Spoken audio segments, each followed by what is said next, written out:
అందరికీ నమస్కారం. మన యాదాద్రి యూట్యూబ్ ఛానల్కి స్వాగతం. నేను మీ రిలేషన్. చిలక పలుకుల స్వాగత వచనములతో, కోకిల పాటల కొత్త రాగపు సన్నాయి మేళముతో, అరుణ కాంతుల వెలుగులతో స్వర్ణ రథముపై ఊరేగుతూ వస్తున్న నా కొత్త యుగాదికి స్వాగతము. లేలేత చిగురుల చెక్కిటి చిరు నవ్వులతో పచ్చని ప్రకృతిని పరికినీలా చుట్టుకొని, గలగల సవ్వడుల సెలయేటి మువ్వలను కాలి అందేలుగా కట్టి, హంస నడకలతో వయ్యారి నది వంపున సోయగమలతో నాట్య మయూరికే నడకలు నేర్పుతూ ఏడి పిల్లల గంతులు వేస్తూ వస్తున్న నా నవలావణ్య ముగ్ధ మనోహర నవ వసంతపు కన్యకు స్వాగతం.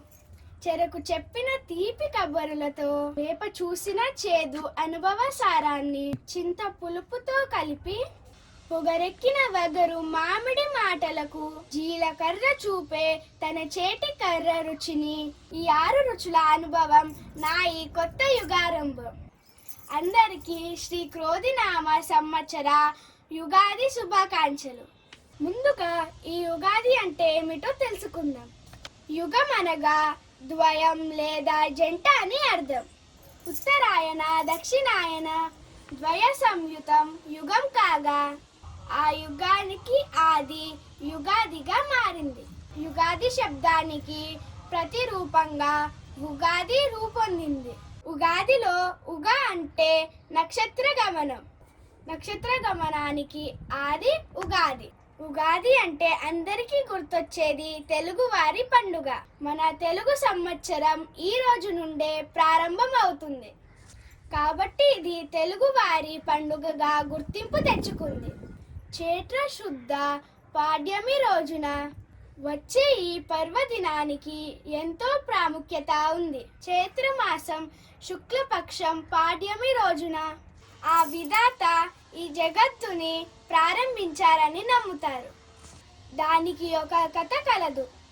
సోమకుడు వేదాలను తస్కరించిన కారణంగా మత్స్య అవతారము ధరించిన శ్రీ మహావిష్ణువు అతడిని సంహరించి తిరిగి వాటిని బ్రహ్మదేవుడికి అప్పగించిన సందర్భంగా ఉగాది ఆచరణలోకి వచ్చింది.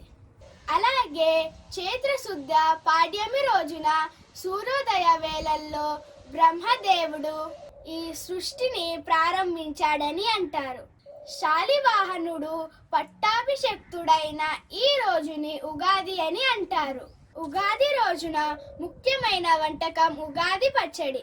షడ్రుచుల సమ్మేళనంగా చేసే ఈ పచ్చడి జీవితంలో జరిగే వివిధ అనుభవాలను సూచిస్తుంది.